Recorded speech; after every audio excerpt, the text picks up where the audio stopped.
स्वागत है आप सभी का रोजाना न्यूज टीवी में। खबर है उत्तर प्रदेश के मऊ जनपद की, जहां शहर के बाईपास रोड स्थित मऊ मॉडर्न स्कूल के प्रबंधक हामिद अनवर ने जनपद के उन सभी बच्चों को जो 2023 में नीट व जेई क्वालिफाई किए हुए हैं, उन सभी बच्चों को हामिद अनवर ने अपने स्कूल मऊ मॉडर्न में एक ग्रैंड सम्मान समारोह का आयोजन किया गया, जिसमें नीट क्वालिफाई व जेई बच्चों को सम्मानित किया गया। इस सम्मान समारोह के मुख्य अतिथि वर्तमान चेयरमैन अरशद जमाल रहे। वहीं इस कार्यक्रम में शहर के लगभग सभी छोटे बड़े डॉक्टर भी मौजूद रहे, जिन्होंने उन सभी क्वालिफाइड बच्चों को बधाई देते हुए अपने विचार को उनके बीच व्यक्त किया। इस सम्मान समारोह में नीट व जेई के क्वालिफाइड बच्चों ने स्टेज पर आकर अपने अपने अनुभव को अपने कामयाब होने का राज बताया। मऊ से इरशाद अहमद, ब्यूरो। तो ये मेरे लिए सबसे इम्पोर्टेंट इवेंट था आज के दिन का। तो मैं यही कहूँगा कि देखिए, अब जो बच्चे जिन्होंने भी यहाँ इस प्रांगण में मौजूद हैं, जिन्होंने भी नीट निकाला है, उनको मैं बहुत बहुत बधाई दूंगा। उन्होंने बहुत मेहनत की, मेहनत को उन्हें फल मिला। और इस बात को ये ध्यान देना चाहिए कि जीवन में मेहनत करने से आप कुछ भी अचीव कर सकते हैं।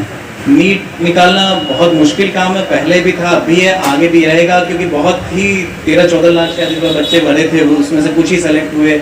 और जो भी बच्चा सेलेक्ट हुआ है, ये मतलब बहुत अच्छा काम उसने किया है, और वो इसके साथ अपने आप को और अच्छे से आगे करें कि यही आखिरी स्टेप नहीं है।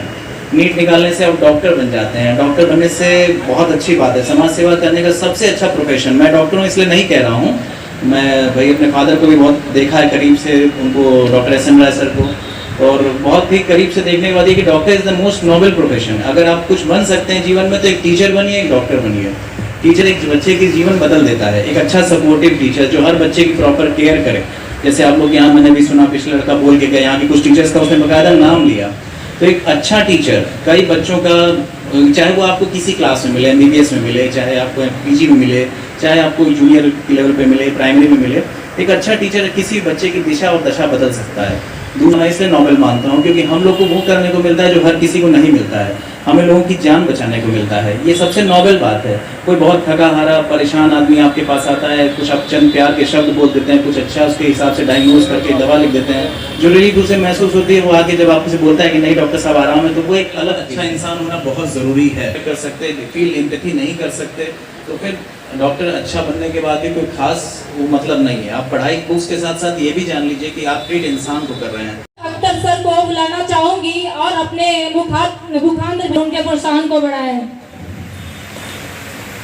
चेयरमैन साहब का भी शुक्रिया अदा करना चाहता हूं कि वो अपने इतने बिजी शेड्यूल में यहाँ पे समय दिए, और यहाँ पर मौजूद सारे जो नीट क्वालिफाई के जो बच्चे हैं, तमाम डॉक्टर साहब जो हमारे बहुत सीनियर हैं वो बैठे हैं, doctor Gupta sir, Praveen sir, और स्कूल के सारे स्टाफ्स।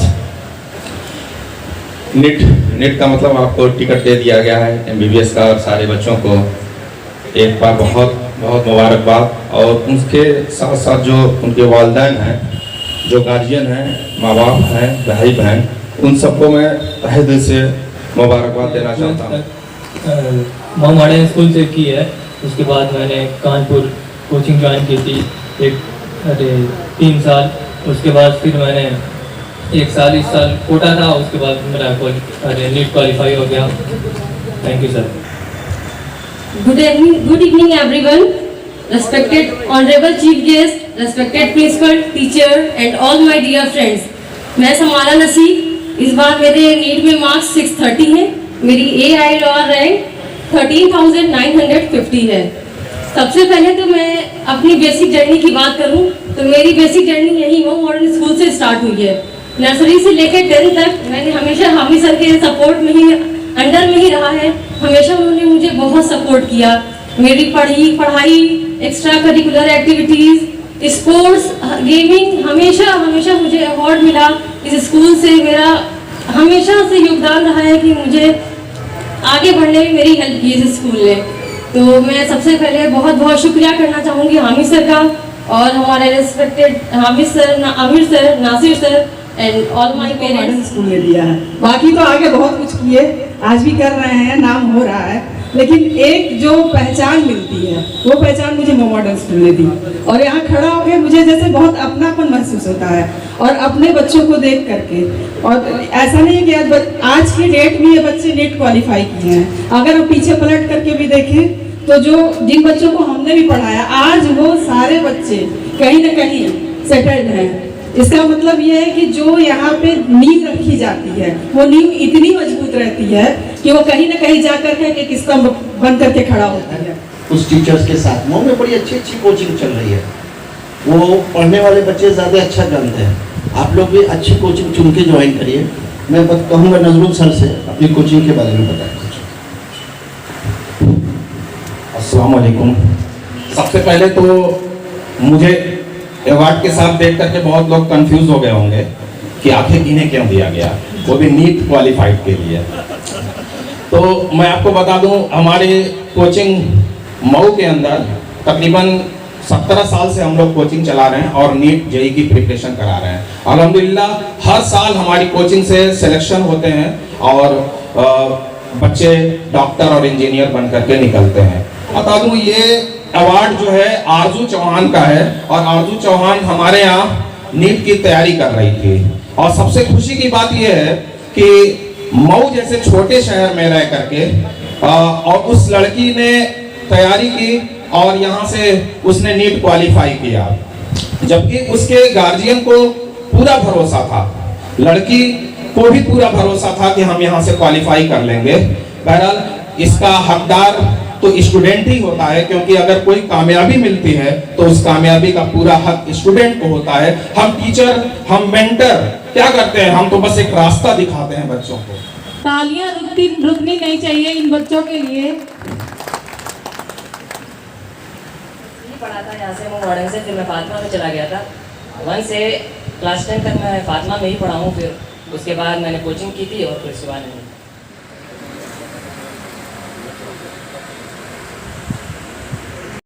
मेरा नाम समारा नसीक है। आपने नीट क्वालिफाई किया है, ये फर्स्ट अटेम्प्ट में किया है या फिर ये मेरा 6th अटेम्प्ट है। 6th attempt? हाँ। आज आपको सम्मानित किया गया है मॉडल, कैसा लगता है? बहुत बहुत खुशी हो रही है।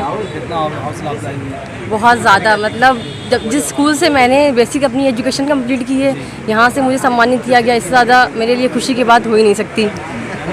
जिस तरह से आपने 6 टाइम में आपने क्वालिफाई किया ना, आखिर क्या वजह थी कि आप 5 टाइम तक नहीं कर पाए? क्या कुछ कमियां नजर आई? हाँ, मैंने अपनी शायद गलतियों को एनालिसिस नहीं कर पाया था, शायद ये मेरी कमी रह गई थी। और या फिर दूसरी वजह ये कह सकते थे कि कोई ऐसा गाइडेंस नहीं था जो पहले सेल्फ स्टडी करते? हाँ, नहीं, मतलब मैं अपने घर की पहली हूँ, सेल्फ स्टडी भी मैंने की है, कोचिंग भी की है, लेकिन शायद मैं अपनी गलतियों को एनालिसिस नहीं कर पाती थी, जिसकी वजह से शायद मुझे टाइम लग गया। क्या अभी जब आपने क्वालिफाई किया तो क्या आपने सेल्फ स्टडी से किया फिर किसी इंस्टीट्यूट से किया? मैंने सिर्फ टेस्ट सीरीज ज्वाइन की थी न्यू लाइट की कानपुर से, बाकी मैंने सेल्फ स्टडी की थी।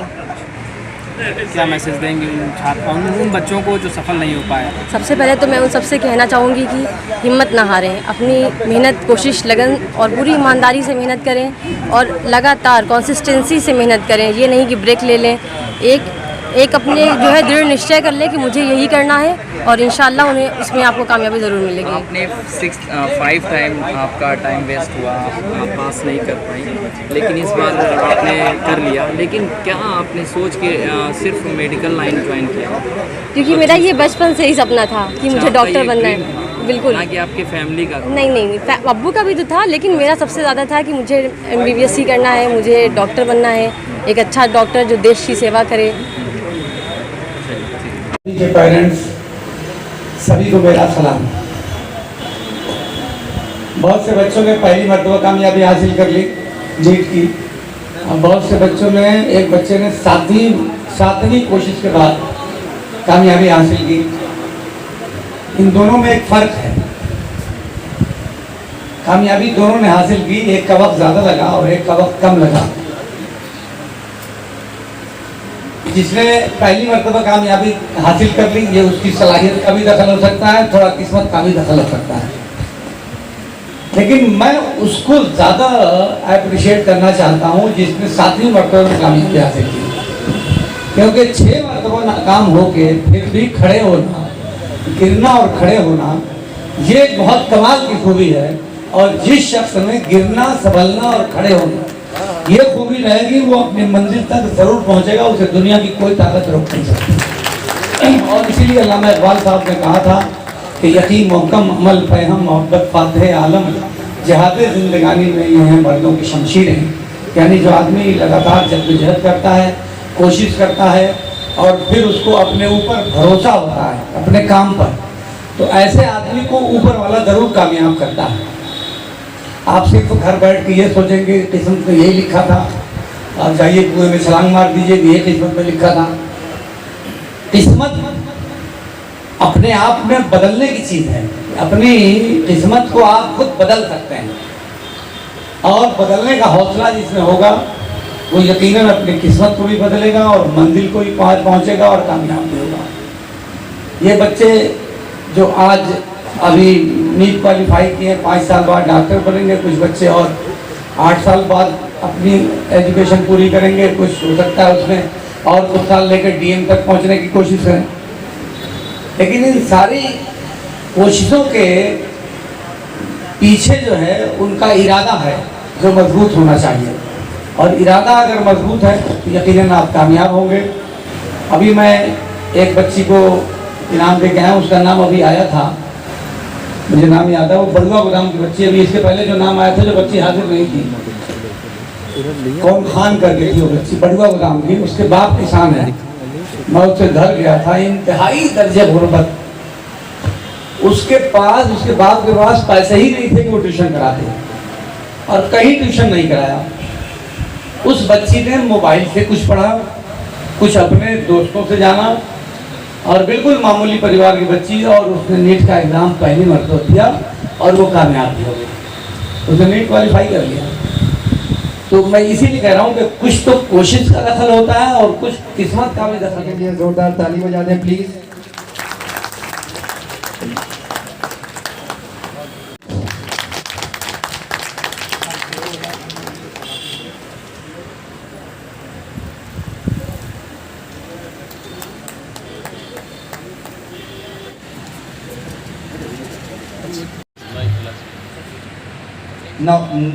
सीमा रियाज का इस समय फिजिशियन की या जो भी डॉक्टर्स हैं, इसमें इमरजेंसी काफ़ी पेशेंट आ रहे हैं, और रोहित को भी, राहुल को भी पता होगा, ऋतिका को भी, कि जो 2-3 दिनों में इधर बृहस्पतिवार से ऐसे पेशेंट्स आ रहे हैं कि आते ही सीरियस हो जा रहे हैं, चाहे वो हीट स्ट्रोक्स कह लीजिए, चाहे हीट वेव्स कह लीजिए, और सडनली उनकी 1-2 घंटे में डेथ हो जा रही है।